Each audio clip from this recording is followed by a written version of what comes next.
Bring the meeting to order. Cell phones, please. And, start the agenda. Approval of the minutes of September 21st.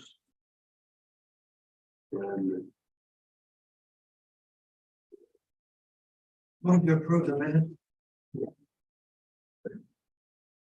couldn't figure out there's a second set of minutes here, not because it talks about July 20th.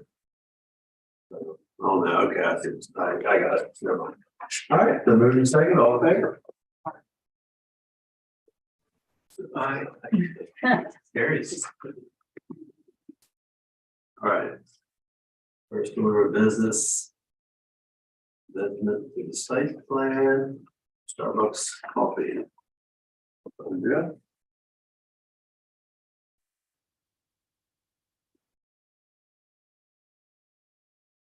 The applicant is requesting to amend the previously approved site plan for 202 Clifton Boulevard to include the reuse of a one-story brick building formerly occupied as a bank for a new Starbucks restaurant, which includes the redevelopment of the area surrounding the building.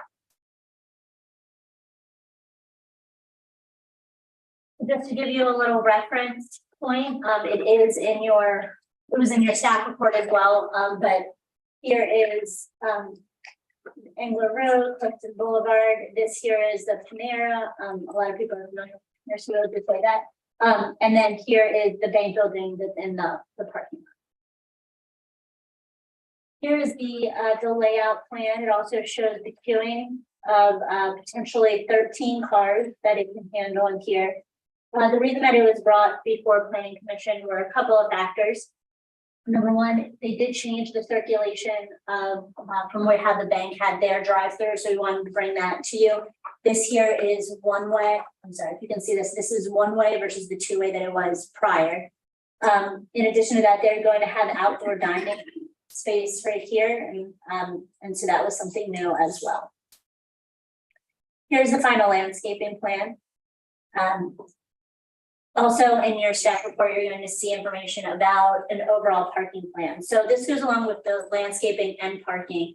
Whenever you do an amendment to site plan, you open up the entire site plan, not just a piece of it that is the leased area, but all of it overall. So Starbucks looked at just their lease area for landscaping. So we did have our inspector go out, take a look. We did make comment about 1 or 2 planting units that were missing. They have either addressed it or will be addressing it prior to this being completed. This is all that Starbucks is required to address. So if there are any other planting units that have been taken down or have died in the time period of which since the last plan was adopted, that's something that Greenberg Gibbons is going to be taking care of. So that does not impact Starbucks, does not impact their approval or moving forward. So just wanted to make sure that we talked about that. In addition, as part of that, also, they needed to look at the overall plan for parking to make sure that by doing this, they weren't creating an issue where we're now in a deficit for parking. And so that's not the case. The restaurant itself has less seats than what the previously approved plan would allow for. This spot was actually originally approved for a restaurant. It was approved for a 120 seat restaurant, and this one is 82. So it is less than what was previously approved. What you'll see also as a recommendation in your plan, in your staff report, is that in the original, what you'll see up here and what you'll see in your staff report is that there was a future building category. So when this planned parking study was done or evaluation was done, Panera didn't exist. It was just called a future building. So now that we know that it is a restaurant, I've called, they have 88 seats. So we're now asking that the plan be amended to include this as a more updated information. They still make the parking calculations. There's been no issue with that, but just to make sure that we have this updated information. Here is the proposed elevations. I provided you with a closer, more zoomed in or larger, if you will, at your seat. But here are the proposed elevations. So the basic footprint of the building will remain the same. Yes. Yeah, so they are using the same building. Well, there are a few minor adjustments, Right. like changing of maybe a door and a window, here and there. But for the most part, it looks like it is the same. The only thing that's really being added was the drive-through physical spot for the bank that's being taken down. And that the dine out area is being kind of created. But other than that, everything else, it appears to be the same. And they're obviously representatives here if I'm saying anything that is incorrect about that. So I wanted to just try and move this so that it's not in your way. So we don't really have any outstanding issues. There are two pieces that we have that we were asking to be included as part of the recommendation for conditional approval. And both of these include the overall parking plan that I talked about. We just want it to be updated. The other piece is to continue working with us for the overall landscaping plan. Like I said, Starbucks has met their requirement or will be meeting their requirement prior to this being completed, but we're talking about for the overall site plan. So we're gonna go out. Kimberly Hearn's gonna be providing us with the overall landscaping plan, either what's existing, and then we can compare it to what was approved. Our arborist goes out and does an inspection. If there is anything that's missing, I have no doubts that we'll be able to work that out. So if you have any questions, there are obviously lots of folks here who could probably answer them a lot better than I can, but I'm here and can answer any questions you might have. All right, is there a representative from Starbucks? Good evening. I'll start us off. I'm gonna stay seated so I don't block anyone. Kelly Schaefer Miller, 73 East Main Street, Westminster, Maryland, 21157. I'm here tonight on behalf of Starbucks, but I do want to introduce kind of our team. We're all here to answer any questions that you might have. But this is the stage in the game where we're asking you to approve this plan. So I wanted to be able to answer any questions that might come up tonight.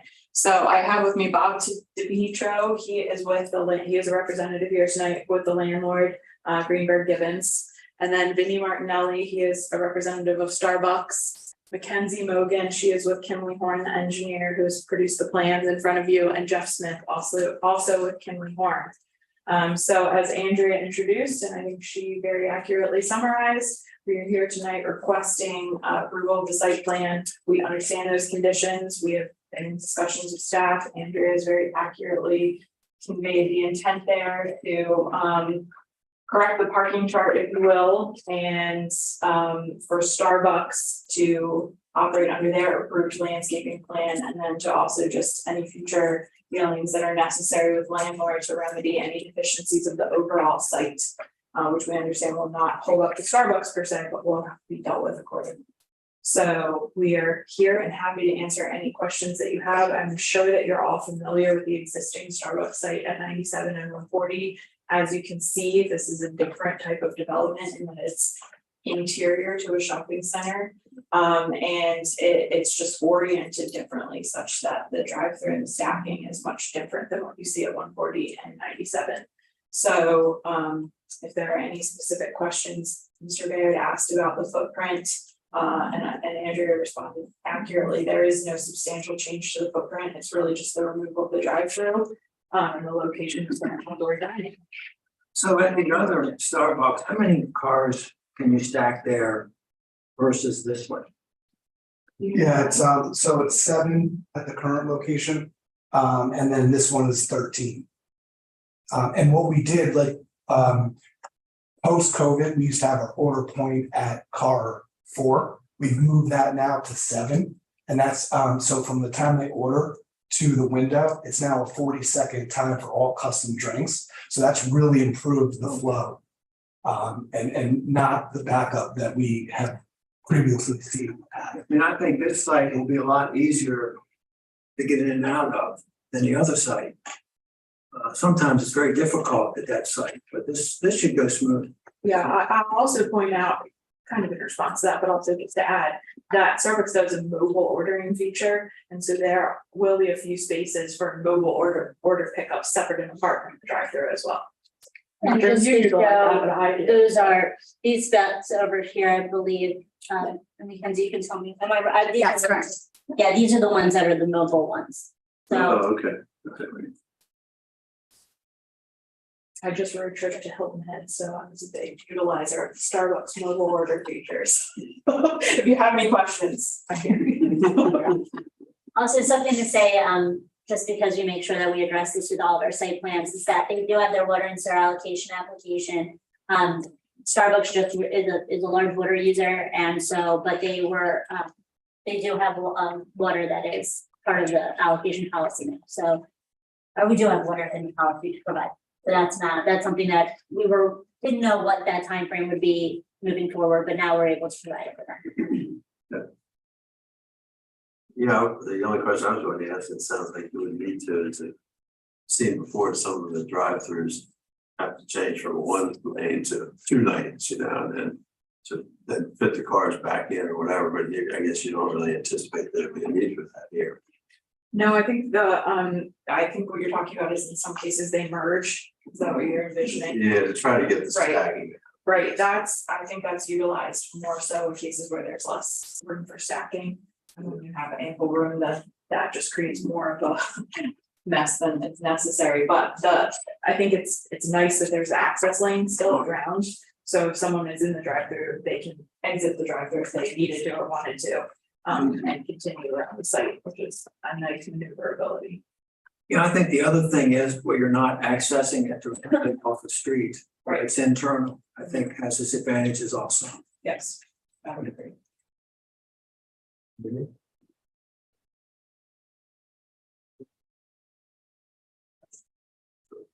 I move that the Planning and Zoning Commission conditionally approve the amended site development plan SF 22-0084 pursuant to the city of Westminster zoning article 25, based on the October 19, 2023 SF 22-0084 staff report and conditions of approval. A second the motion. All right, so moving second, all in favor? Aye. Yes. Not. Thank you very much. Thank you, Andrea. Mark. When will you anticipate being open? I'm not gonna answer that. You're gonna get the permits. Right. Good luck for that. That's a good answer. Thank you. Yeah. We're good.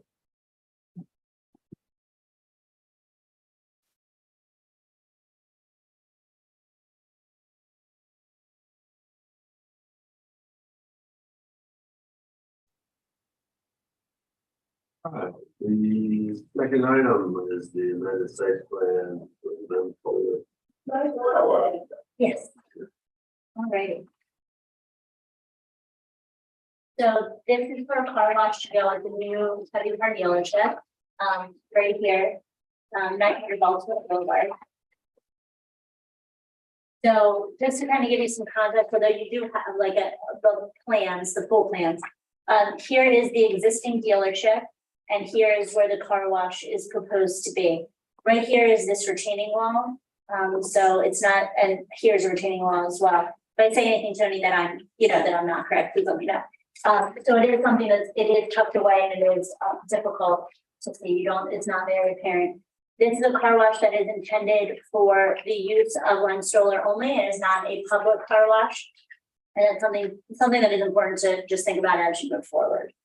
Here's your final landscaping plan. I know it's zoomed out, but you have it here as well. Here are your proposed elevations. They do similarly match the building that exists there, so that is an important piece of it. As you can see, the stacking of the cars goes behind the dealership if there are any stacking of the cars.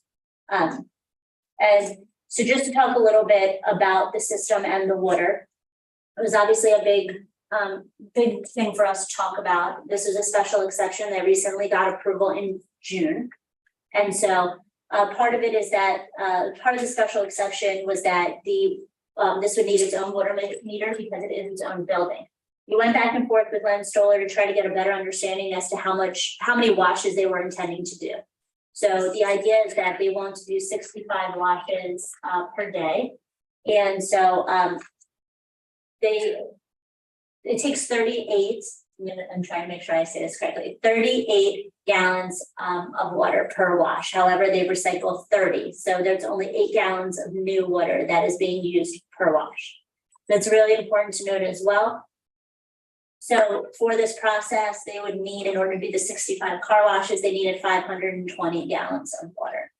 So that through their allocation process, Lynn Stoller has received that allocation for that water. And we have our recommendations for this as well. That is that the applicant purchases and installs the new water that is, new water meter that's required from the Board of Zoning Appeals case for the special exception. And that the automobile car washes are limited to that 65 per day, only being used by Lynn Stoller, like I said, and for the on-site automotive sales and services.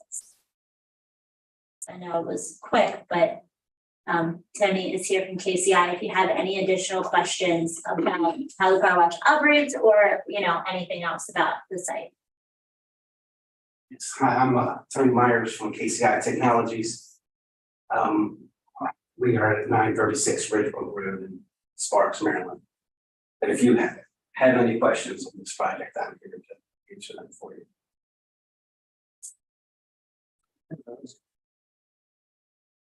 My question was answered about the water recycling. That was the biggest thing. I didn't know if you had a if you have any that has like a zero discharge. Now, we're working with this company out of Minnesota that specializes in car washes and water. We're reclaiming all of the water, but only so much of it can be for rinsing. We have to use clean. That's the deal. Oh, okay.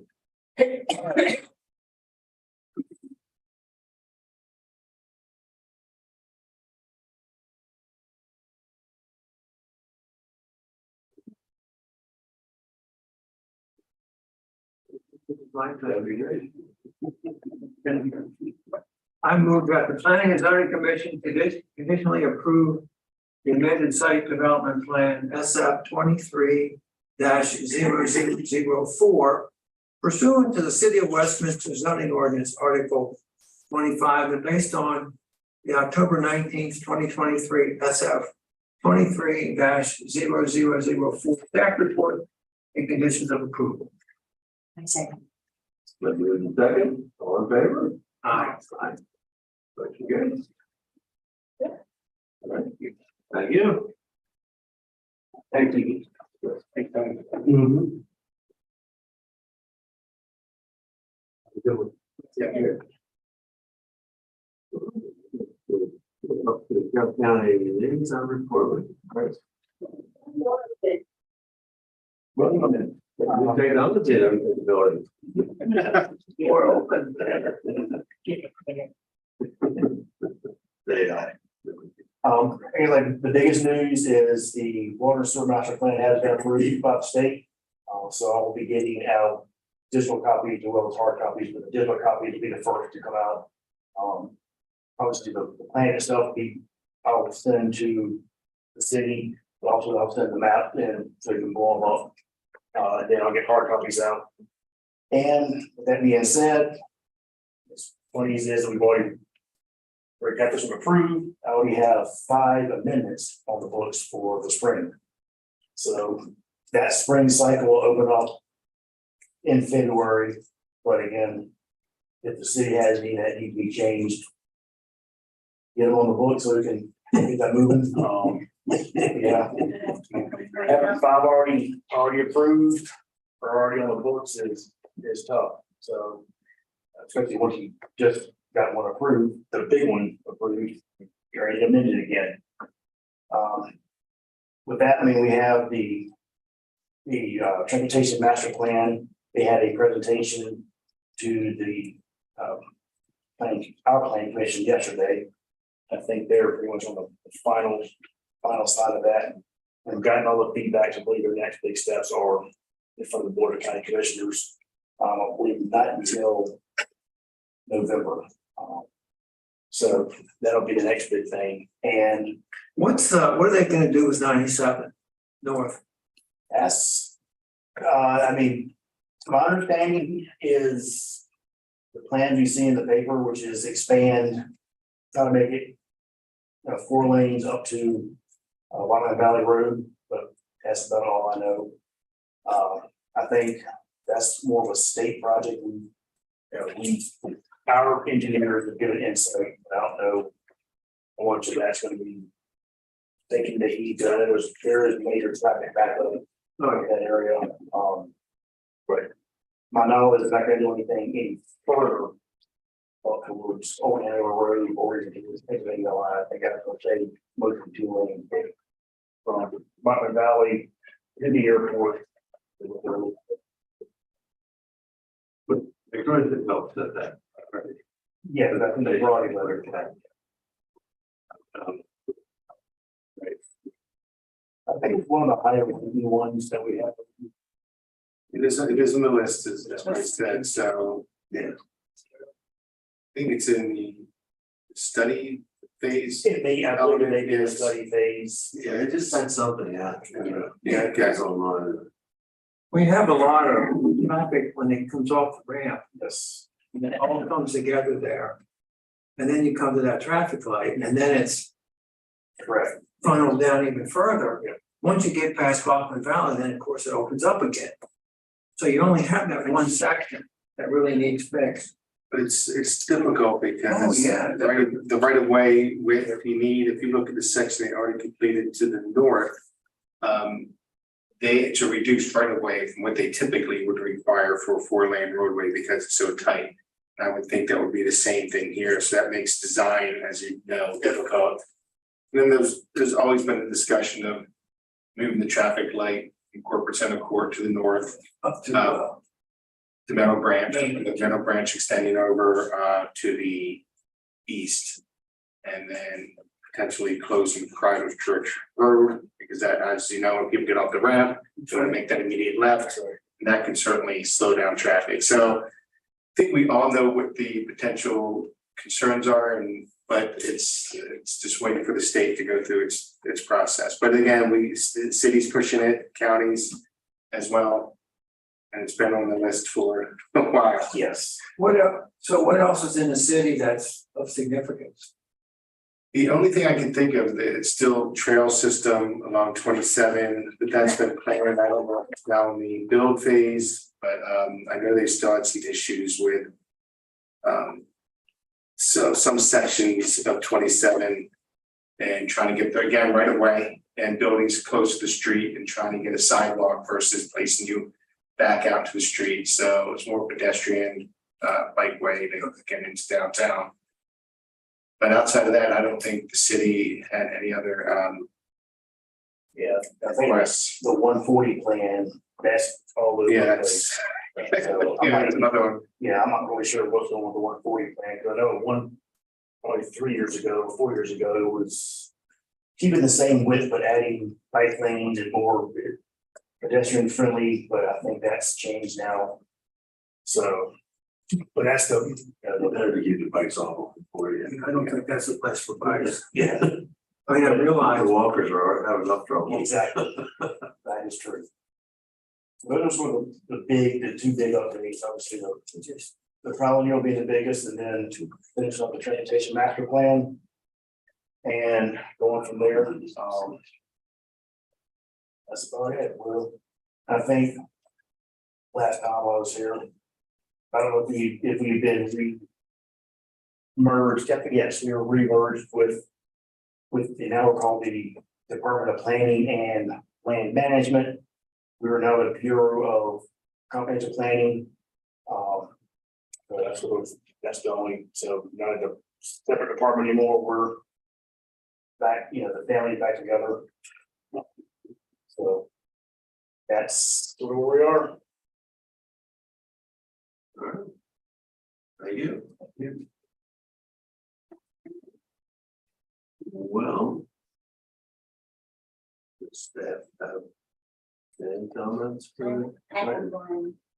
So, and I only say this because I know this three of you are really involved in the community, so if you can share this with others in the community, but coming up, the MHAA, the Maryland Heritage Area Authority grant opportunity is coming up, and these are for mainly capital, but they do have some non-capital money available too. And so goes through the heart of the Civil War Heritage Area and then goes on to the state, and we compete against other heritage areas, for that money. typically Carroll County's been pretty successful in getting grant opportunities like this. So I just wanted to say, if you guys know any organizations that are looking to do some larger projects, this is a really great time to start thinking about it. I think that they're really due probably like in January, but like they should be kind of shovel ready, the project. So that's why I'm telling you now. So like if it's a couple months and things are already starting to be, you know, the thought process, this would be a great opportunity to do something. And just this Saturday, starting at 5 o'clock, the clock tower celebration Back to the Future.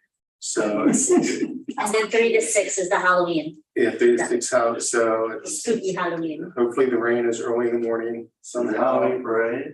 No, well, the Halloween parade that is happening sometime during the week, this is our, this is the event on Main Street. Yeah, What's all the barriers that are still up there? So there's something sort. and then they're gonna have a 5 o'clock dedication of the new clock tower. I don't know if everybody's had a chance to look at it. I saw the lights flashing up. The lights, yeah, it's nice LED lighting, so it really They're lights up gonna have nicely. root beer floats and they're gonna have a twist contest. They have all kinds of things from like the 1950s and 1960s, just in time to watch the movie. At It's just- DeLorean, yeah, so yeah, they'll show a live screening or a screening of the future at the Armory. So yeah, you're gonna have a DeLorean there, and I think some people dressed up for, you know, to represent the movie, so it should be exciting. That's Hopefully no rain. hopefully no rain, yeah, and if it does, early in the morning. Remember comments? Okay, well, Make a motion to adjourn. second, we're adjourned.